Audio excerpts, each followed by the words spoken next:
주일날 예배를 마치고 난 그날 들었던 말씀이 우리 마음에 좋았다면은 우리는 흔히 이렇게 표현합니다. 아, 오늘 은혜 많이 받았습니다 라고 인사를 하죠. 근데 이 말은 그날의 말씀이 우리 마음에 어떤 감동을 주었다든지 뭔가 새로운 힘과 용기를 주었다든지 아니면은 기대치 못했던 새로운 깨달음이 내 마음속에 와질 때에 우리 마음이 흡족하면서 우리는 은혜를 많이 받았다라고 이제 표현을 하죠. 결국 예배에 참석한 사람이 은혜를 받았다고 표현을 하는 것은요, 단순히 말씀을 듣고 그 말씀에 대한 나의 느낌에 따라서 내가 은혜를 받았다, 못 받았다 이렇게 이제 많이들 표현을 합니다. 그런데 이 은혜를 받았다는 말이 정말로 무슨 뜻인지 알면은 우리가 사실 이 말을 함부로 사용할 수 없는 그런 말이에요. 그리고 신앙생활에서 이 말처럼 중요한 말이 또 없습니다. 그래서 오늘은 흔히 사용하는 이 말들, 예를 들면은 내가 요즘에 너무 은혜가 식은 것 같다. 내가 너무 은혜가 좀 메마른 것 같다. 또 오늘 은혜를 많이 받았다 하는 이 말 표현들. 신앙생활하는 분들이 흔히 사용하는 이 말들의 의미가 얼마나 중요한지 우리가 한 번쯤 이해하는 시간이 좀 되었으면 좋겠어요. 우리가 사실 이 말의 진짜 의미를 모르고 그냥 습관처럼 사용하게 되면은요, 오히려 그 말의 진짜 의미가 내 신앙생활 속에서 가치가 떨어지고 자꾸 퇴색되는 그러한 결과를 가지고 오기 때문에 좀 조심해야 할 필요가 있습니다. 사실 정확한 개념이 없이 마구 사용하는 신앙의 표현들이 우리 신앙의 질을 떨어뜨리고 내 신앙을 모래 위에 세우는 집으로 만들 가능성이 있어요. 그러니까 습관적인 신앙의 표현들, 내 마음에서 우러나는 어떤 깨달음이 주는 그런 표현이 아니라 그냥 습관처럼 말하는 그런 신앙의 표현들이 오히려 내 신앙에 방해가 될 수 있다는 거죠. 자, 오늘 아침에는 이 은혜를 받았다는 말의 뚜껑을 좀 열어서 그 말 속에 담아놓은 하나님의 마음을 좀 들여다봤으면 좋겠습니다. 여러분, 그렇게 하려면요, 우리들이 먼저 왜 우리가 이 은혜가 필요한지를 한번 체크해 봐야 돼요. 제가 예전에 이런 말씀을 드린 적이 있어요. 우리들이 신앙 안에서 어떤 질문이 생겼어요. 어떤 퀘스천이 생기면은 일단은 먼저 그 질문을 가지고 과거에 하나님 앞에서 완벽했던 그 장소 에덴 동산으로 가라 그랬습니다. 그래서 그 에덴 동산에서 그 질문에 대한 답을 먼저 찾기 위해서 애를 써보고 그것이 안 될 경우에는 이제 다른 성경 부분으로 가야 한다 그랬죠. 자, 그럼 우리들이 왜 은혜를 반드시 필요로 하는지 그 이유를 알려면은 이것 또한 에덴 동산으로 이 질문을 가지고 가야 됩니다. 하나님께서 사람에게 주셨던 그 완벽한 동산 에덴 동산은 생각만 해도 기분이 좋은 그런 장소예요. 아담과 하와가 그 동산에서 살 때에 본인들이 필요로 하는 것이 그 에덴 동산에 다 갖춰져 있었습니다. 자, 그럼 여기에서 첫 번째 질문을 제가 좀 드려야 되겠는데 이 질문에 대해서 한번 그 답이 뭔지 짐작해 보시기 바랍니다. 여러분, 아담과 하와가 아름다운 그 에덴 동산과 그리고 자신을 만드신 그 하나님으로부터 가장 필요로 했던 것이 무엇일까요? 질문이 약간 애매하게 들릴 수도 있는데 질문의 의도를 좀 더 분명하게 하기 위해서 질문 속으로 한 걸음 더 들어가서 그 질문을 두 가지로 나눠서 제가 한번 드려보겠습니다. 첫째는 아담과 하와가 죄를 범하기 전에 하나님으로부터 가장 필요로 했던 것과 그 다음에 죄를 범한 이후에 하나님으로부터 가장 필요로 했던 것으로 좀 구분하면 좋을 것 같아요. 쉽게 말하면 인간이 범죄하기 전에 신으로부터 가장 필요로 하는 것, 그 다음에 인간이 범죄한 이후에 그 하나님으로부터 가장 필요로 하는 것이 각각 다를 수 있습니다. 여러분, 죄를 범하기 전에 에덴 동산에 살고 있던 아담과 하와가 하나님으로부터 가장 필요로 했던 것은요, 그냥 하나님의 사랑이었어요. 왜냐하면 신이라고 해서 무조건 사랑의 신일 가능성만 있는 것은 아닙니다. 예를 들어서 우리가 그리스 로마 신화를 보면요, 거기에 나타나는 신들은 사랑이 없는 신도 있어요. 그래서 인간에게 결코 좋지 않은 그런 신으로 등장하는 신들도 있습니다. 그런데 다양하게도 우리 하나님은 사랑의 하나님이라는 사실이에요. 그런데 그 사랑을 받는 대상인 인간들이 자신들의 신이 사랑의 신이라는 사실에 감사하지 못하고 너무나 당연하게 그것을 받아들이고 있기 때문에 이 문제는 한 번쯤 생각해 봐야 할 부분입니다. 하나님께서는 그 인간들에게 자신을 소개하면서 이렇게 소개를 해요. 하나님이, 신이신 하나님이 나는 사랑이다. 나는 사랑의 신이다. 내가 너희를 정말로 사랑한다. 하나님께서 자꾸 이렇게 말씀하시니까 인간의 반응이 상당히 뻘쭘해집니다. 아, 그렇구나. 아, 그렇군요. 아, 그런데요. 그래서 뭘 어쩌라는 겁니까? 그런 반응이에요, 인간이. 그분의 사랑의 표현이 워낙 적극적이다 보니까 솔직히 그분의 사랑이 인간들에게 너무나 당연하게 받아들여지고 있는 모양이 있어요. 근데 이것이 어디에서 확인되냐 하면은 자녀를 향한 부모의 사랑에서 확인됩니다. 하나님은 우리 인간관계를 자녀와 부모 관계로 만들어 놓고 그 속에서 하나님과 하나님의 백성의 관계를, 하나님의 마음을 우리에게 짐작할 수 있도록 우리에게 부모와 자식하고의 관계를 경험하게 만들죠. 보통 자녀들이 부모로부터 받는 사랑을 너무나 당연하게 생각하는 경향이 있어요. 그래서 본인의 마음에 안 들면은 그냥 쉽게 부모님에게 화를 내고, 제가 자녀로서 부모님을 섬겼던 그 시절을 생각하면은 그런 모습들이 참 많았어요. 사실은 이 세상에는요, 악마처럼 자식을 죽이는 부모도 있는데 말이죠. 사실 우리들 부모님에게 자식이었을 때를 생각해 봐도 부모님이 주시는 그 사랑을 너무 당연하게 받아들였던 기억이 참 많아요. 그래서 그것이 세월이 지나면서 내 부모님에게 가장 죄송스럽게 생각되는 부분이기도 합니다. 아무튼 사랑이 전혀 없이 무섭기만 한 신에게 그 모진 신의 무서움을 당해보지 않은 인간들에게는요, 하나님의 사랑에 대해서 깊이 감사하지 못하는 것이 전반적인 인간의 문제입니다. 사실 아담과 하와도 마찬가지였어요. 타락하기 전에 에덴 동산의 모든 것들을 당연한 것처럼 받았어요. 그리고 거기에 더해져서 하나님의 사랑도 아주 당연한 것처럼 받았습니다. 그 에덴 동산에는요, 아담과 하와 말고도 수많은 아름다운 피조물들이 있었어요. 사실 아담과 하와보다 훨씬 더 보기 좋고 아름다운 꽃들도 굉장히 많이 있었습니다. 너무나 아름다운 새들, 물고기들, 동물들도 있었어요. 이런 많은 아름다운 피조물들과 더불어서 어우러져 살아가는 것이 바로 에덴 동산이었어요. 그 에덴 동산의 많은 피조물 중에서 그 중에 하나가 아담과 하와였던 거죠. 그러니까 타락하기 전에 아담과 하와가 그들을 만드신 하나님으로부터 가장 필요로 하는 것은 뭐냐면은 다른 많은 피조물보다도 우리 인간을 더 많이 사랑해 주시는 하나님의 사랑이 가장 필요한 거예요. 그런데 다행하게도 하나님으로부터 인간에게 특별하게 주어졌던 그 사랑은 그야말로 인간에게 독점적으로 충분하게 주어진 하나님의 사랑이었죠. 그런데 문제는 이제부터 시작이 됩니다. 그들이 그 창조주와 맺었던 그 약속을 깨트린 이유가 문제였어요.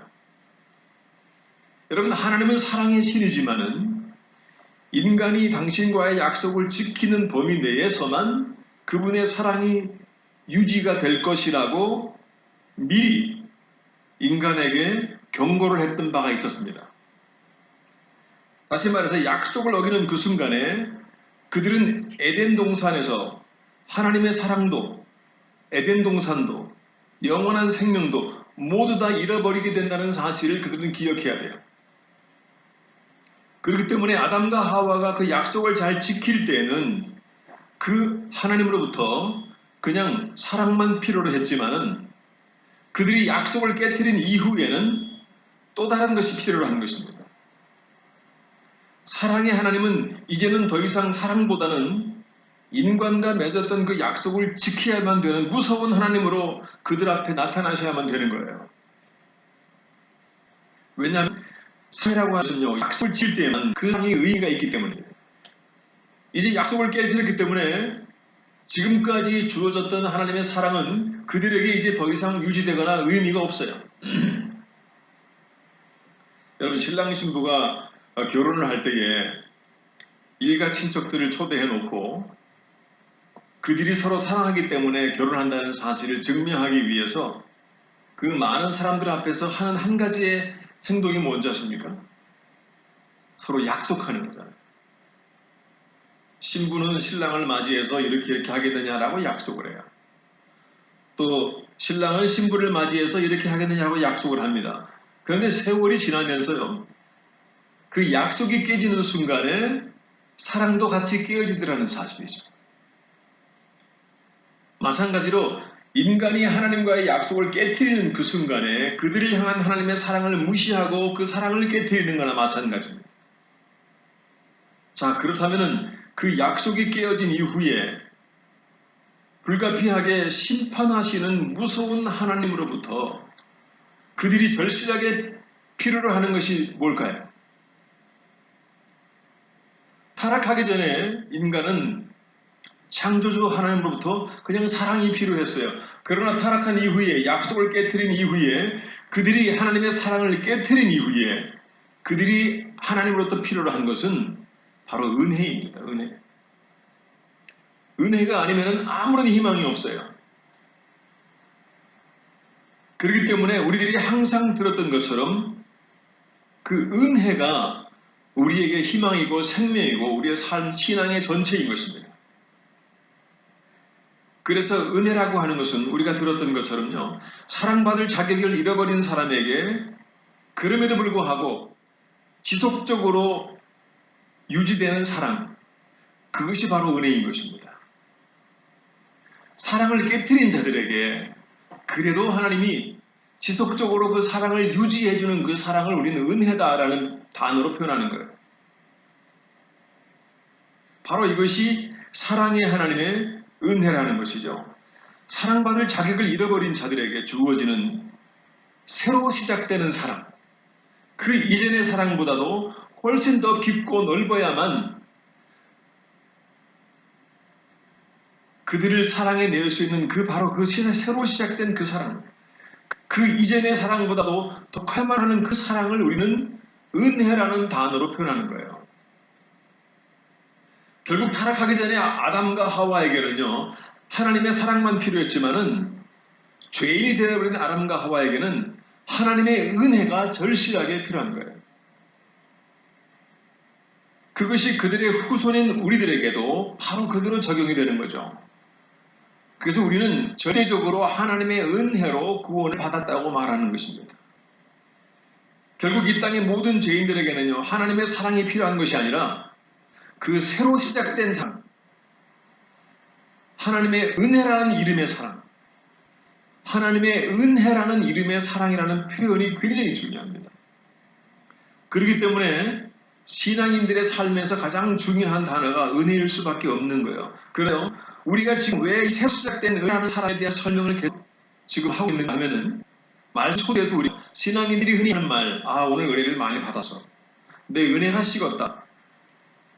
이 말이 신앙생활에서 굉장히 중요한데 우리가 그 말의 의미를 좀 더 깊이 알고 그 말을 자꾸 사용하면은요, 그 말의 의미를 내 마음속에 가지고서 사용하는 거하고 그냥 습처럼 사용할 때는요, 굉장히 차이입니다. 제가 많이 경험을 해봤어요. 제가 말씀을 묵상하면서 내가 받은 그 은혜, 이전의 사랑보다도 더 큰 은혜라고 하는 그 사랑을 마음속에 다시 한번 깨닫게 될 때는요, 내가 오늘 말씀을 읽으면서 은혜를 많이 받았다고 하는 표현이 내 마음에서 심금을 울리면서 나오는 고백적인 말씀이 되기 때문에 굉장히 중요합니다. 그래서 우리가 그 은혜에 대한, 은혜를 받았다, 은혜라는 것이 무엇인지를 알기 위해서 우리가 잠시 에덴 동산을 방문했던 거예요. 그래서 타락하기 전과 타락한 후에 인간이 하나님으로부터 가장 필요로 하는 것이 사랑이었다가 그 이후에 인간의 죄 때문에 그 이전의 사랑보다 더 깊은 사랑으로 은혜라고 하는 이름의 사랑, 그것을 우리가 받게 되었다는 사실, 그것을 마음속에 고백하는 것이 바로 오늘 은혜를 많이 받았다, 그 편인 것입니다.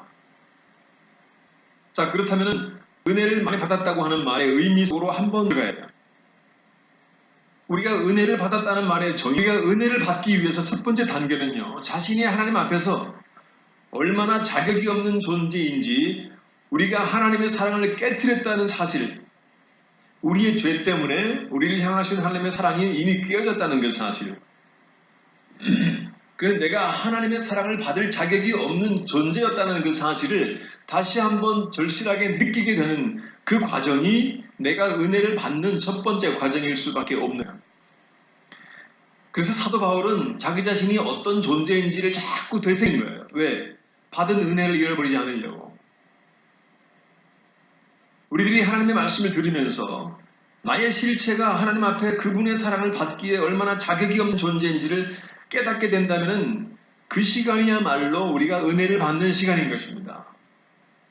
그냥 말씀을 듣고 기분이 좋고, 그 말씀이 내 마음에 좀 들고, 내가 살아가는데 도움이 되는 말인 것 같고, 내가 세상을 살아가면서 좀 더 부유해지고 인간관계에 성공을 할 수 있고, 어떤 적극적인 사고방식이나 긍정적인 사고방식이 우리에게 어떤 도움이 되는지, 이러한 것들을 쭉 들었을 때, 나에게 도움이 되었을 때에 사람들은 보통 오늘 은혜 많이 받았다, 이렇게 표현할 수가 있어요. 그러나 그것은 은혜 받은 것이 아니라 그냥 좀 도움을 받은 거죠. 살아가는데. 나의 신앙생활과는 사실은 깊은 관계가 없는 은혜예요. 자, 그럼 이 대목에서요, 제가 개인적으로 하나님의 말씀을 묵상할 때에 그 말씀을 통하여 은혜를 받았다고 말하면은 그것이 과연 내 마음속에서 어떤 현상으로 나타나는지를 제가 제 경우를 들어서 한번 설명하면 좋을 것 같아요. 저 같은 경우는 말씀을 깊이 묵상하면요, 저에게 성령께서 주시는 은혜가 있습니다. 문자 그대로 제가 그 순간의 말씀을 통해서 내가 오늘 은혜를 많이 받았다라고 고백을 해요. 자, 그 은혜가 제 안에서 어떻게 나타나느냐 하면은, 먼저 은혜가 식었다가, 여러분 은혜라고 하는 것은요, 금방 식어요. 이 뜨거운 날씨보다도 더 빠른 속도로 식어버리는 것이 은혜입니다. 그래서 은혜에 의해서 만들어진 믿음이라고 하는 거 있잖아요. 그 믿음이라고 하는 것도 금방 식어버려요. 여러분, 베드로가 예수님을 바라보면서 갈릴리 바다를 걸어갈 때에 바다 위를 베드로가 걸었어요. 바다 위를 걸어가는 그 순간에 베드로의 믿음은 절정에 이르렀죠. 바다 위를 걸어갈 정도의 믿음을 가지고 있던 베드로가 어느 순간에 풍랑을 바라볼 때에 물속으로 갑자기 푹 빠져버린 거예요. 그때에 예수님이 베드로를 일으켜주면서 뭐라고 그러셨죠? 믿음이 작은 자야. 다시 말해서 그 순간에 베드로의 마음속에 있는 믿음의 사이즈를 주님이 딱 보시는 거예요. 여러분, 은혜라고 하는 것, 그 은혜 때문에 만들어진 믿음이라고 하는 것도 순간적으로 식어버리고 순간적으로 작아져요. 그렇기 때문에 신앙인들이 항상 내가 서 있다라고 방심할 수가 없는 겁니다. 내가 살아있다라고 방심할 수 없는 거예요. 내가 신앙생활을 30년, 40년, 50년을 했다고 방심할 수 없는 것이 바로 그 믿음과 은혜의 생활입니다. 은혜는 금방 식어요. 그래서 계속적으로 말씀을 통하여서 우리가 은혜를 받아야만 돼요. 그러지 않으면 우리의 은혜는요, 한 주간 동안 세상을 살면서 식어버리기에 일주일은 충분한 시간이에요. 우리 믿음도 세상의 여러 가지 상식에 내 믿음을 빼앗기는 것은 한순간입니다. 물 위를 걸어갔던 베드로가 금방 물에 빠지는 것처럼 세상에 두려운 것들, 나를 공격하는 것들, 나에게 아픔을 주는 것들, 나에게 거대한 삶처럼 앞에 딱 멈춰있는 나의 장애물들, 그런 것들을 딱 바라보면요, 내가 처한 문제나 난관들을 생각하면은 내 믿음과 은혜는 금방 물속으로 푹 빠지는 거예요. 그때에 우리 주님이 우리의 손을 붙잡고 하실 말씀이 믿음이 적은 자요, 은혜가 식은 자요, 그런 뜻입니다. 왜냐하면 믿음은요, 은혜와 같이 평행선을 가는 거예요. 은혜가 식으면요, 믿음은 아주 작아집니다. 그렇기 때문에 제가 말씀을 통하여서 은혜가 식어 있는 상태에서요, 제가 저 자신에게 이렇게 투덜거립니다. 내가 은혜가 식었을 때에 제가 자신에게 이렇게 투덜거려요.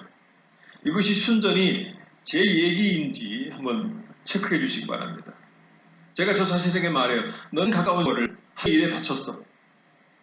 세상 사람들이 기반 닦아갈 때에 너는 선교지에서 선교하느라 30년을 바쳤잖아. 그러면 이제 좀 더 잘 살아야 되는 건 아니에요? 이렇게 투덜거리고 싶어져요. 왜냐하면 그 순간에 은혜가 식어 있기 때문에 나의 태도는 그렇게 바뀌어 버립니다. 그러면 그때에 제가 말씀을 통해서 묵상하고 기도하면 성령께서 제 입술을 통해서 저에게 말씀하셔요. 여러분, 성령께서는요, 뭐 영화에 나오는 것처럼 나사로야 뭐 이런 목소리로 들리는 거 아니에요. 어떤 분들은 뭐 하나님의 음성을 들었는데 막 이렇게 간증하면서 얘기하는데 그건 좀 과장인 것입니다. 그냥 본인이 그렇게 고백을 하는 거예요. 절대 성령 시대, 이 믿음의 시대는, 신약 시대는 하나님의 음성이 직접 들리는 일은 절대 없어요. 은혜가 식었던 내가 말씀을 통해서 묵상하면서요, 은혜를 받기 시작해요. 자, 은혜를 받는 첫 번째 단계가 뭐라 그랬죠? 내가 얼마나 하나님 앞에 자격이 없는 자였는지, 내가 얼마나 죄된 자인지, 내가 얼마나 큰 죄성을 가지고 있는지, 내가 얼마나 부족하고 약점이 많은 인간인지를 성령께서 기억나게 하십니다. 그러면서 내가 은혜의 자리로 서서히 올라가는 거예요. 그러면서 성령께서 내 입술을 통해서 저 자신에게 말해요. 야, 너 김 목사, 너 참 양심도 없는 놈이구나. 제가 지난 주간에도 2번이나 제가 그렇게 말했어요. 저 자신에게. 예수님께서 무슨 잘못으로 평생을 그 가난하고 열악하고 불편한 환경에서 불평 한마디 없이 사셨는지, 그게 누구 때문인지 알아? 누구보다 잘 알면서 다 내 죄 때문이 아니더냐. 다른 사람 생각하지 마. 오직 네 죄 때문이야. 너의 예수님은 네 죄 때문에 죽은 거야. 세상에 수십억의 인구가 있지만요, 그 모두에게 예수님은 1대1의 예수님이에요. 그 예수님이 인류의 죄를 위해서 죽었다는 표현하지 마세요. 그 표현이 가장 은혜를 쉽게 만드는 표현이에요. 여러분, 예수 그리스도는 누굴 위해 죽었어요? 나를 위해 죽었어요. 누구 죄 때문에? 내 죄 때문에 죽은 거예요. 자격 없는 너에게 위로가 되시려고, 너를 더 깊이 이해해 주시기 위해서 너보다 더 열악한 환경에서 30년을 사신 거다. 그래서 너에게 살아갈 힘을 주시려고, 살아갈 이유를 주시려고 그렇게 길게 사셨는데, 너는 예수 그리스도를 그렇게 만들어 놓은 죄인이면서 양심도 없이 너만 먹고 살고 그 소리를 떠드느냐. 너는 아직도 멀었다.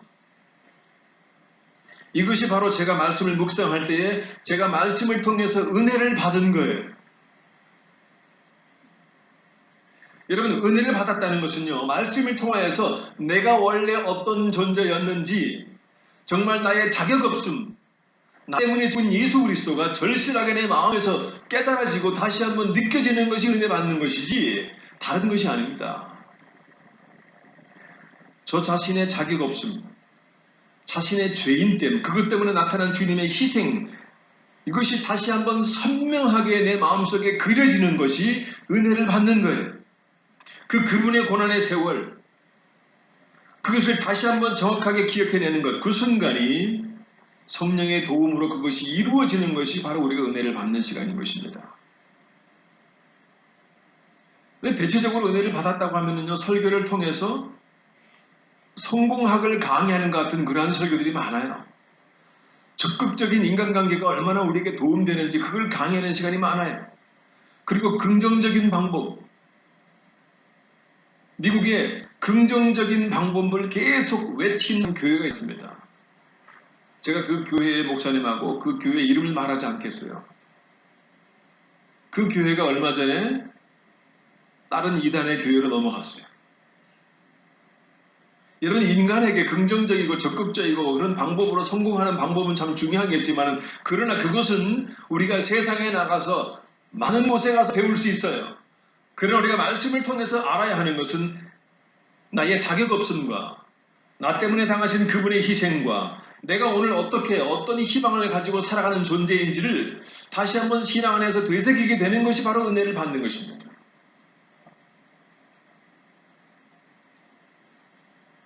우리가 은혜를 받으면 우리는 분명히 이렇게 말합니다. 그렇게 말하게 돼 있어요. 내가 은혜를 받았다면 내가 은혜를 받았는지 점검하려면요 이것만 하면 돼요. 내 속에서 그 말이 나에게 주어지거든. 야, 너 크리스찬. 자신의 이름을 부르면서 너 정말 염치도 없구나.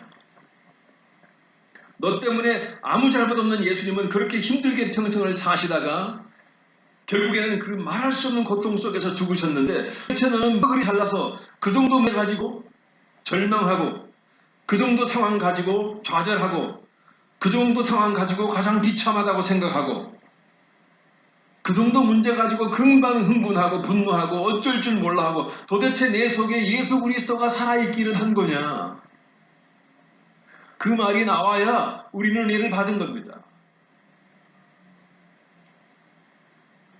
이런 상태로 우리들의 생각이 진행되어 가는 것이요, 은혜를 가장 많이 받은 상태인 거예요. 여러분, 탕자를 한번 생각해 보세요. 탕자. 그 탕자는 우리가 말하는 거거든요. 우리가 탕자의 일을 들으면서 어떻게 저런 인간이 다 있어? 그렇게 말할 수 없어요. 내가 바로 정확하게 그 탕자인 것입니다. 그 탕자가요, 그 죄성을 가지고 세상에 나가서 살면서 자기 마음대로 잘 먹고 잘 살았어요. 나중에 돈이 다 떨어지니까, 먹을 것이 없으니까 돼지우리에 가서 돼지가 먹는 쥐염 열매를 조금 빼앗아 먹는 그 정도로 살다가 그가 마음속에 깨달음을 가져요. 아, 내가 이렇게 사는 것보다는 내가 아버지에게 돌아가서, 그런 아버지는 나를 받아주실 거야. 아버지는 나를 사랑하셨기 때문에 아버지의 사랑이 기억되기 시작합니다. 그러면서 그래도 내가 아버지에게 돌아가면은 아버지 나는 아들이 될 자격이 없으니까 나 절대 나를 아들로 받아주시지 마시고 그냥 이 집에 한 사람의 종으로 나를 써주세요. 그럼 내가 열심히 평생 동안 열심히 일하겠습니다. 그냥 기본적으로 먹을 것만 주세요. 이 탕자는 그래도 염치가 있는 사람이에요. 근데 우리는 가끔씩 그 염치도 없습니다. 다시 말해서 우리가 탕자를 바라보면서 저런 형편없는 놈이라고 말할 수 있는 자격이 과연 있는지는 그 부분이 우리를 평가하면 되는 거예요.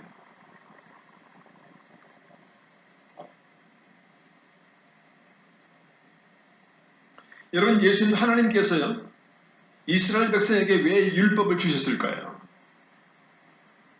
여러분, 예수님 하나님께서요, 이스라엘 백성에게 왜 율법을 주셨을까요? 답은 간단합니다. 그들을 은혜 받는 자리로 인도하기 위한 유일한 방법이 율법을 주는 거였어요. 율법이라고 하는 것은 우리가 어떤 죄인인지를 일일이 다 낱낱하게 해설을 통해서 확인해 주는 거예요. 자, 그러면서 내가 얼마나 자격 있는 자인지, 결국에 내가 얼마나 하나님의 은혜를 필요로 하는 자인지, 하나님의 사랑보다도 사랑을 잃어버린 자격 없는 나에게 이전보다 더 큰 사랑이라고 하는 그 은혜라고 하는 사랑, 그것이 나에게 얼마나 큰지를 그들이 알게끔 하기 위해서, 은혜의 자리로 그들을 인도하기 위해서, 그들을 유도하기 위해서 주신 것이 바로 율법이잖아요. 여러분, 하나님의 입장에서 우리가 한 번만 더 생각해 봤으면 좋겠어요. 하나님께서 인간을 지켜보실 때 정말 답답하고 가장 비상할 때가 언제인지 아십니까? 언제일 것 같으세요? 인간이 스스로 철저하게 죄인이라는 사실을 잊어버리고 나름대로 괜찮은 인간이라고 생각할 때가 가장 답답한 순간인 거예요. 그렇기 때문에 뭔가 사회적으로 크게 출세했다고 하는 사람들이나 부귀와 명성과 권력을 가진 사람이 하나님 보시기에 아름답게 보이는 것은 낙타가 바늘구멍에 들어가는 것만큼 어렵습니다. 왜? 하나님이 우리에 대한 초미의 관심이 무엇이며 그 관심을 가장 쉽게 잃어버릴 수 있는 자리가 바로 그 자리이기 때문에 그래요.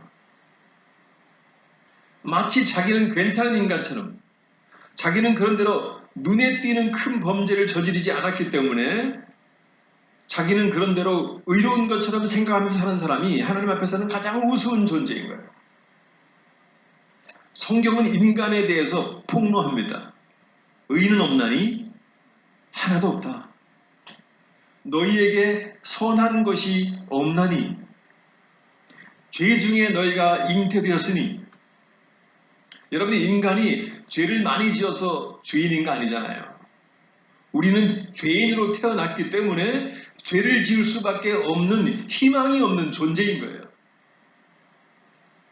근데 그것은 우리가 아이들이 자라는 걸 보면 금방 알 수 있잖아요. 어느 가정에서 첫째가 태어났어요. 첫째가 태어나서 부모님의 사랑을 받다가 어느 날 둘째가 태어나면요, 첫째 아이에게 엄청난 문제가 생긴 거예요. 부모가 둘째를 사랑해주기 시작하면은 둘째의 이 첫째의 심리 상태가 복잡해지기 시작합니다. 그때부터 첫째는요, 질투의 화신으로 변해가는 거예요. 그래서 엄마가 없으면은 몰래 둘째를 쥐어받기도 해요. 시기하고 질투하는 마음 때문에 이 첫째가 엄청 스트레스를 받는다는 겁니다. 여러분, 심리학자들이 조사해서 하는 말이 뭐냐면은 둘째에게 부모의 사랑을 빼앗긴다고 오해하는 첫째의 마음의 상태가요, 첫째가 받는 스트레스의 상태가 마치 남편이 또는 아내가 다른 남자와 다른 여자와 외도하는 것을 발견한 아내와 남편이 받는 스트레스의 양하고 똑같다는 거예요. 그만큼 상처가 깊다는 겁니다. 여러분, 인간 속에 있는 그 시기와 질투와 욕심, 이기적인 죄성과 분노들은 도대체 그 아이들에게 누가 가르친 거예요? 아무도 가르치지 않았어요. 그걸 누가 가르치겠습니까? 그것을 배울 수 있을 만한 아이가 자발하고 있으면 그거 보면 안 돼, 다른 거 봐야지 하면서 라이언거든요. 도대체 누가 가르쳐주지도 않았는데도 너무나 자유롭게 이미 인간을 정복하고 있는 여러분, 아이가 태어나서 배운 언어가 가장 많이 사용되는지 아세요? 거짓말할 때. 엄마 몰래 하지 말라고 하는 거 해놓고, 아빠 몰래 만지지 말라고 하는 거 깨트려 놓고, 아빠 엄마가 와서 누가 했냐고 물으면은 금방 거짓말하면서 발뺌하는 그 능숙한 거짓말. 그럼 TV에서 우리가 좋아하는 그 벤틀리의 형 윌리엄이 바지에 오줌을 싸놓고, 다 보셨죠? 바지 오줌 싸놓고 오줌 싼 거 들킬까봐 저기 물에 주저앉아요. 물에 주저앉아. 그래놓고 아빠가 오니까, 아빠, 내가 바지에 오줌 싼 게 아니고, 아빠가 물어보지도 않았는데, 바지에 오줌 싼 게 아니고 그냥 넘어서 빠졌어요. 그러면서 자기가 오줌 싸지 않은 것을 그 능숙한 상황까지 만들어가면서 기가 막히게 표현하고 있는 거예요. 그 거짓말을. 그 착하고 이쁜 아이가 바지에 오줌을 싸놓고 그것을 감추기 위해서 물속에 주저앉아서 물에 넘어졌다고 말하는 그 능숙한 그 모습. 그 모습은요, 마치 아담과 하와가 에덴 동산에서 너 어떻게 했니? 라고 물어보셨을 때에 그 거짓말하고 핑계대는 그 모습하고 똑같잖아요. 이게 어디로부터 온 거죠? 바로 아담과 하와가 창조주와의 약속을 깨트리면서 사탄이 다스리는 세계 안으로 추방되는 그때부터 우리를 다스리는 타락한 죄성, 우리를 다스리는 존재가 하나님의 사랑이 아니라 사탄이었던 그 순간부터 지금까지 우리에게 이어져 온 우리의 죄성인 것입니다. 그래서 인간은 하나님의 사랑과 함께 하나님의 은혜를 절대적으로 필요로 하는 거예요. 그러나 자만하는 인간들이 스스로 속이면서 안 그런 척하니까 그런 인간을 강적으로 은혜의 자리로 인도하기 위해서 하나님이 이스라엘 백성들에게 율법을 주신 것입니다. 율법이라는 거울을 비춰주면서 거울 속에 비친 네 모습이 얼마나 때가 묻었고 얼마나 추하고 얼마나 더러운 존재인지를 깨닫게 하면서 그것을 씻겨줄 수 있는 하나님의 은혜의 자리로 그 자리를 그들에게 그 필요성을 느끼게 하기 위해서 하나님이 율법을 주신 거예요. 그런데 타락한 인간의 죄성은요, 그것조차도 자기들 마음대로 해석해서 자기들이 그 율법을 지켜서 내가 의로운 자가 되어서 내가 스스로 하나님의 사랑을 받을 만한 자격을 갖추겠다고 노력을 하잖아요. 그러면서 나중에 하나님의 은혜의 결정체인 예수 그리스도가 그들 앞에 나타났을 때에 하나님의 사랑을 받을 만한 자격을 갖추겠다고 노력을 하잖아요. 그러면서 나중에 하나님의 은혜의 결정체인 예수 그리스도가 그들 앞에 나타났을 때에 나타나서 은혜를 말할 때에 그들이 하는 말이 나는 은혜를 필요로 하지 않을 만큼 의로운 존재이다 라고 말하는 거예요. 그러니까 사실 이 성직자들이요, 하나님의 사랑을 받기가 가장 어려운 자들입니다. 인간들은 큰 단체의 성직자거나 대표자면은 우러러볼 수 있겠지만은 그건 인간의 관심이지 하나님의 관심은 절대 거기에 없어요. 하나님은 오직 그 마음속에 내가 얼마나 자격이 없는 존재이며 내가 얼마나 하나님의 사랑을 받기에 부족한 존재인지를 절실하게 그 마음에 담고 있는 그 존재. 그래서 내가 하나님의 은혜가 아니면 오늘도 내가 살아갈 수 없는 존재라는 사실, 하나님의 그 사실을 인정하고 살아가는 자에게 하나님은 관심의 모두 초점을 두는 것입니다. 율법이라고 하는 것은 건강검진을 받는 것하고 똑같아요. 우리가 건강검진을 통해서 뭘 알 수 있죠? 나에게 무슨 문제가 있는지 알게 되잖아요. 나에게 어떤 병이 있는지, 나에게 어떤 문제가 있는지 알게 됩니다. 뭐 그렇다고 해서 그 건강검진 자체가 문제를 해결하거나 나를 치료해 주는 게 아니죠. 마찬가지입니다. 율법은 우리를 영적으로 검진해서 어떻게 병들어 있는지, 어떤 죄된 인간인지를 정확하게 보여주는 것뿐이에요. 그러나 이 문제를 해결해 주는 방법은 아닙니다. 근데 이스라엘 백성들의 가장 큰 과오는 뭐냐면은 건강검진 자체가 자기들의 문제를 해결해 준다고 오해한 거예요. 건강검진을 받은 자는 그 정확한 문제를 가지고 의사에게 가야 되는 거예요. 다시 말해서 우리가 율법을 통하여서 문제를 발견했으면 그 문제를 가지고 우리 영적인 의사인 예수 그리스도에게로 가는 겁니다. 그래서 율법을 몽학선생이라고 그러죠. 영어로는 튜터. 나의 선생님에게로 나를 끌어다주는 그런 안내자의 역할만 하는 거예요. 그래서 예수님은 유대인들에게 말합니다. 너희가 스스로 의롭다고 말하면 나는 너희에게 필요 없는 존재이구나. 자신이 병든 자인 것을 인정하는 사람이 의사로 하는 것처럼 스스로 죄인이라고 인정하는 자만이 나의 은혜가 필요하고 그러한 자들의 손만 내가 확실히 붙잡아 주겠다는 예수님의 의지가 유대인들과의 대화 속에서 가장 중요한 핵심인 거예요. 스스로 죄인이고 스스로의 자격 없음을 인정하는 자만 그 자에게 마치 병든 자의 의사가 필요한 것처럼 내가 그에게 은혜를 가줄 것이고 내가 그렇게 인정하는 자의 손만 붙잡아 주겠다고 주님이 약속하는 거예요. 그래서 바울은 말합니다. 죄가 더한 곳에 은혜가 더한다고. 그것을 절실하게 아는 바울은요, 끝없이 자기 자신의 부족함을 끝없이 계속 얘기해. 누가 물어보지도 않았는데도 자꾸 얘기합니다. 나는 죄인 중에 괴수야. 나를 자꾸 추종하지 마. 내가 소개하는 예수 그리스도만 바라봐. 그러면서 자기 자신의 부족함을 자꾸 말하면서 자꾸 낮은 곳으로 자꾸 기어 내려가요.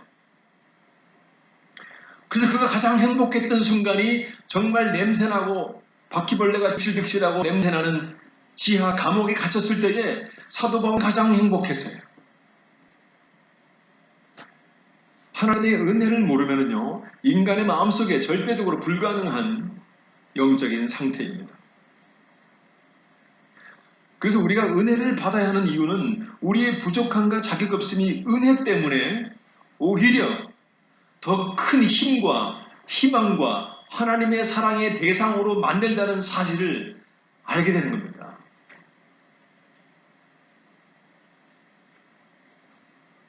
여러분, 율법을 이용해서 사단도 율법을 이용하고 우리 예수님도 율법을 사용하시잖아요.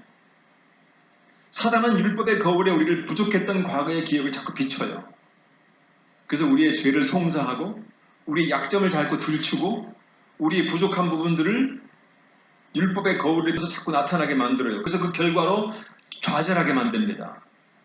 그래서 그러한 사단의 공격을 통해 가끔씩 우리가 어떤 생각하게 되냐면은 내가 하나님 앞에 부족한 존재라는 생각 때문에 내가 하나님의 관심 밖에 있는 것은 아닐까?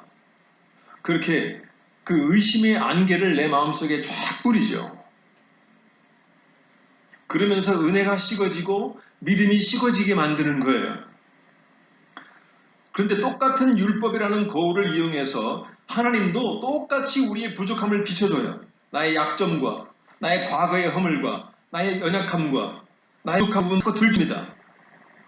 그러면서 내가 주어진 그 내용을 보면서 내가 나 자신의 자격 없음과 검을 우리 주님이 하신 너를 위해서 너의 부족함을 주고 십자가에 죽기 위해서 이곳에 와 있어. 그러면서 당신의 십자가에 피 묻은 손으로 나의 부족한 과거를 완전히 지워버리십니다. 그러면서 당신의 은혜 안으로 우리를 끌어들이시는 거예요. 그러니까 사단이 율법을 이용하는 이유와 예수님이 율법을 이용하는 이유가 똑같아요. 다만 결과가 달라지는 것입니다. 다시 말해서 진리와 진리인 것처럼 오해되는 진리는요, 백지장 한 장 차이예요. 그렇기 때문에 이단에 속하는 사람들이 이단에서 말하는 내용들을 혹하고 따르는 것은 그들의 인간적인 욕심과 인간적인 죄성과 성경이 말하는 내용, 사단이 끌고 가는 그 이용으로 딱 만났을 때에 거기가 더 좋은 거예요. 거기에 우리 인간이 인간적으로 원하는 신앙적인 것들이 많이 있거든요. 그들이 거기에 속할 수밖에 없는 것은 그것밖에 없어요. 그들도 은혜를 받아야 살아나는 거예요.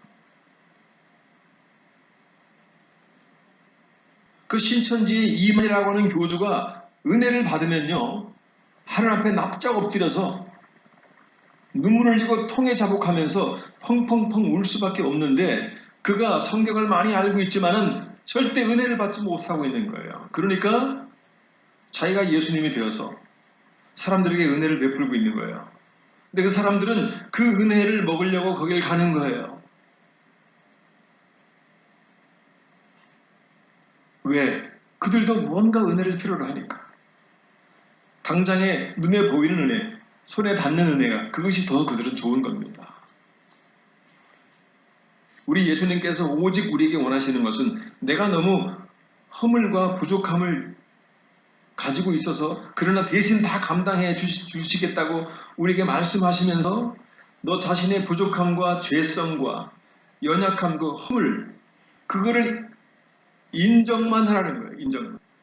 그러면 내가 그 마음속에 은혜를 그렇게 부어주게 하는 것입니다. 우리 로마서 신의 말씀 같이 한번 보겠습니다. 5장 6절로 10절의 말씀 같이 봅니다. 우리가 아직 연약할 때에 그리스도께서 경건치 않은 자를 위하여 죽으셨도다. 의를 위하여 죽는 자가 쉽지 않고 선인을 위하여 용감히 죽는 자가 혹 있거니와 우리가 아직 죄인 되었을 때에 그리스도께서 우리를 위하여 죽으심으로 하나님께서 우리에게 대한 자기의 사랑을 확증하셨느니라. 그러면 이제 우리가 그로 인하여 의롭다 하심을 얻었은즉 더욱 그로 말미암아 진노하심에서 구원을 얻을 것이니 곧 우리가 원수 되었을 때에 그 아들의 죽으심으로 말미암아 하나님으로 더불어 화목되었은즉 화목된 자로서는 더욱 그의 살으심을 인하여 구원을 얻을 것이니라. 제가 빨리 읽을 것은요, 천천히 읽어도 잘 와닿지 않아요. 어차피 다시 한번 묵상을 해야 되는 부분입니다. 여러분 이거 보시면 사도 바울이 정말로 굉장히 뛰어난 문장가예요. 사도 바울은 가말레 문화에서 최고의 교육을 받았던 사람이에요. 사도 바울이 그 당시에 수사법 중에서 점층법을 이용해서 우리 인간이 예수님께서 문장가예요. 사도 바울은 가말레 문화에서 최고의 교육을 받았던 사람이에요. 사도 바울이 그 당시에 수사법 중에서 점층법을 이용해서 우리 인간이 예수님께서 우리 인간을 위해서 십자가에 죽으셨던 바로 그 순간에 우리 인간의 실존을 점층적으로 보여줍니다. 첫 번째 보시면은 우리가 아직 연약할 때에 그리스도께서 경건치 않은 자를 위하여 죽으셨다. 예수님이 계속 죽으신 얘기를 쓰면서 우리가 어떤 상황에서 있을 때에 주님이 죽었는지, 우리가 정말 나를 위해서 주님이 죽을 만큼 내가 자격이 있을 때 죽었는지, 아니면 내가 도대체 어떤 모습일 때에 주님이 죽었는지를 사도 바울이 점층적으로 보여주는 겁니다. 첫 번째는 내가 연약할 때, 이 연약할 때는요, 파월리스라고 해서 내가 전혀 무기력하다는 사실이에요. 내가 스스로 의로운 일을 할 수 없고 내가 스스로 하나님을 기쁘게 할 만큼의 아무 능력이 없는 그 상태. 그리고 경건치 않은 자, the ungodly. 하나님을 무시하고 하나님의 사랑을 멸시 여기고 하나님께 가까이 가는 것을 싫어하고 하나님의 존재를 인정하지 아니하는 그런 불경건한 자, 모습. 내가 이 모습일 때에 주님 같다는 거예요.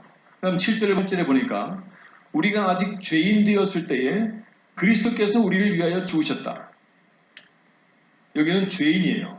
다시 말해서 나는 그냥 막연한 하나님을 떠난 자가 아니라 하나님 앞에서 많은 죄를 가지고 있는 죄인이라는 사실입니다. 그 죄인일 때에 주님이 죽었다는 거예요. 그리고 10절에 보니까 곧 우리가 원수 되었을 때에 그 아들의 죽으심으로 원수 되었을 때에 예수님이 죽었다는 거예요. 다시 말해서 내가 그냥 막연하게 하나님을 인정하지 않는 자가 아니라 하나님에게 내가 원수된 자인 거예요.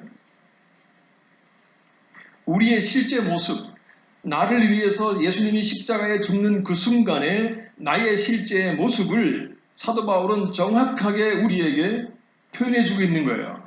점점 심각해지죠. 우리의 상태가. 이 말씀을 깊이 있게 묵상을 안 하면요, 바울이 지금 어떤 방향으로 점층적으로 우리의 심각한 존재 상태를 말해주고 있는지를 금방 눈에 들어오지 않아요. 근데 말씀을 깊이 바라보면요, 바울은 이 말씀을 하면서 이게 자기 자신에게 하는 말이거든요. 예수님이 너를 죽을 때에 너는 정말 무능력한 자였어. 너는 정말 불근간한 자야. 너는 죄가 많은 자였고 너는 하나님에게 원수됐던 자야. 다시 말해서 이 모든 것들은요, 내가 자격이 없다는 사실을 정확하게 이야기해주고 있는 부분입니다. 그런데 7절을 보니까 7절 같이 한번 보십니다. 시작. 의인을 위하여 죽는 자가 쉽지 않고 선인을 위하여 용감히 죽는 자가 혹 있거니와. 여러분, 사람이 누군가를 위해서 죽을 때예요. 의로운 자를 위해서 죽는 사람들. 누군가가 의로워도 그 사람을 위해서 내가 죽는 것은 쉽지가 않아요. 그리고 선인, 뭔가 굉장히 많은 사람들에게 좋은 영향을 주고 좋은 배품을 가지고 정말 수많은 사람들에게 인정받을 만큼의 선한 사람이 있었을 때 그 사람을 위해서 용감히 죽는 자는 혹 있을 수 있어요. 그러나 누가 아무 능력 없고 불경건하고 죄가 너무 많고 나의 원수인 나를 내가 죽을 수 있을까? 예수님은 우리가 그분에게 정확하게 그런 존재일 때에 죽으셨다는 거예요. 바울이 말씀하는 것을 쭉 읽어보면요, 무조건 우리를 은혜의 자리로 끌고 가는 말씀들이에요. 그래서 은혜가 뭐라고요? 내가 그분의 사랑받을 자격이 없는 존재였다는 나의 존재의 실체를 정확하게 인정하는 그것으로부터 은혜는 시작이 되는 것입니다. 근데 많은 크리스천들이 그 은혜의 첫 발자국도 딛지 못하고 있기 때문에 자꾸 그쪽으로 말씀을 통하여서 우리 인간을 끌고 가는 겁니다. 사단은 우리가 자격 없는 부분들, 부족하고 연약한 부분들 때문에 우리 스스로를 좌절시켜요. 그러나 주님은 당신의 손을 내밀면서 자꾸 우리에게 희망을 줍니다. 손을 잡으라고. 제가 말씀의 결론을 가면서 미국에 있었던 한 가지 실험을 같이 읽고 이제 결론으로 가겠습니다. 같이 읽어볼까요? 1957년 미국 존 홉킨스 대학에서 다소 잔인한 실험 하나가 진행됐다. 연구 책임자였던 존 리히터 교수는 기다란 플라스틱 실험용 쥐 한 마리를 놓고 그 안에 천천히 물을 붓기 시작했다. 플라스틱 벽이 높고 미끄러지기 때문에 쥐가 벽을 타고 밖으로 빠져나올 수 없는 상황이었다. 물이 점점 차올라서 헤엄을 체험하는 상황이 이르렀을 때에 쥐가 얼마나 오랫동안 견뎌내는지를 관찰하는 것이 실험의 목적이었다. 놀랍게도 어떤 쥐는 60시간을 버텼지만 어떤 쥐는 15분밖에 왜 어떤 쥐는 금방 포기했지만 어떤 쥐는 무려 60시간이나 사투를 벌였을까? 타고난 체력 말고 다른 어떤 이유는 없었을까? 혹시 삶의 의지 같은 것이 작동하고 있었던 것은 아닐까? 이를 확인하기 위해서 연구팀은 다른 쥐들을 대상으로 변형된 실험을 했습니다. 쥐들이 헤엄을 치며 안간힘을 쓰는 그 마지막 절망의 순간에 쥐를 건져주는 절차를 몇 번 반복한 거예요. 포기하지 않으면 살아남을 수 있다는 희망을 심어주기 위한 절차였습니다. 그렇게 해서 희망을 갖게 된 쥐들이 원래 실험을 반복하여니 놀랍게도 이번에는 모든 쥐가 평균 60시간을 버티는 거예요. 그 어떤 쥐도 15분 만에 포기한 쥐가 없었어요. 다시 말해서 원래부터 약골이었던 쥐도 여느 강골쥐 못지않은 저력을 보여준 겁니다. 이것이 바로 희망의 저력이었던 거예요. 여러분, 우리가 나 자신의 부족함과 못남과 무능력을 가지고 좌절하는 마음이 들 때는요 15분도 견디기 어려워요. 그런데 하나님은 우리가 그러면 그럴수록 너희가 바로 그 부족함 때문에 내 은혜가 필요하고 그 부족함 때문에 그것을 인정하기만 하면은 오히려 내가 너를 인정해주고 너를 은혜로 채우고 내가 내 손을 꼭 붙잡아주고 너를 그 자리에서 이끌어주겠다고 약속하시는 겁니다. 그것이 바로 하나님의 은혜인 거예요. 은혜가 우리를 15시간 아니라 600시간, 6000시간을 견디게 하는 신앙의 힘인 겁니다. 우리의 부족함을 인정할수록 우리 속에서 그분의 은혜는 내 속에서 풍선처럼 커지면서 오히려 그것이 나에게 힘과 용기와 희망의 원인이 되는 거예요. 내가 어떤 난관에 부딪혀도 나를 붙잡아주는 분이 계시다는 그 믿음은 그 은혜로부터 시작이 되는 겁니다. 말씀을 좀 마무리하면서 사도 바울이 말씀을 쭉 읽어보면요, 바울은요 은혜라는 단어를 떼면은 말을 못했어요. 왜 그랬을까요? 한번 보세요. 한번 읽어볼까요? 주님의 은혜가 너희 모든 사람에게 있을지어다. 주 예수 그리스도의 은혜가 너희 심령에 있을지어다. 주 예수 그리스도의 은혜가 너희와 함께하고 우리 주 예수 그리스도의 은혜가 너희 무리에게 있을지어다. 우리 주 예수 그리스도의 은혜가 너희 심령과 함께 있을지어다. 우리 주 예수 그리스도의 은혜가 너희에게 있을지어다. 이것 말고도 수백 개가 더 있어요. 그 중에서 몇 개만 제가 넣은 겁니다. 바울은 우리가 은혜를 받아야만 살아갈 수 있는 존재라는 사실을 정확하게 알고 있어요. 그래서 바울은 자기 자신의 약점과 부족한 부분들을 일부러 다 말해요. 말하면서 바로 그 자리에 그 이유 때문에 하나님이 은혜의 하나님으로 나에게 걸어오신다는 사실을 바울은 너무나 정확하게 알았습니다. 그러면서 그 은혜가 자기의 다스리게 한 거예요. 우리가 새로운 한 주간 살아갈 때에 하나님의 원래의 사랑보다도 자격 없는 나에게 주어진 새로운 사랑이라는 그 은혜라고 하는 이름의 사랑, 그 사랑이 우리의 삶을 꽉 붙잡으면요 가끔씩 힘들어도 하나님이 주시는 은혜의 힘을 가지고 우리 새로운 한 주간 힘있게 이겨내는 우리 모두가 되기를 주님의 이름으로 축원드립니다.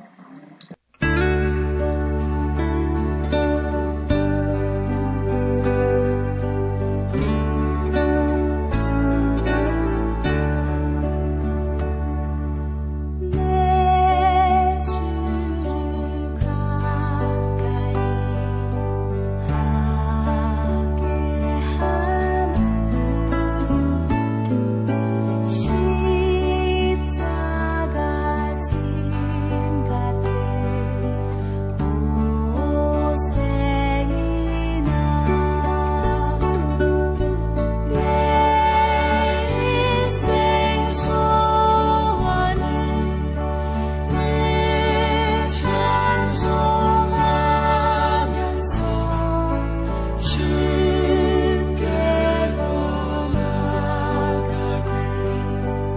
영화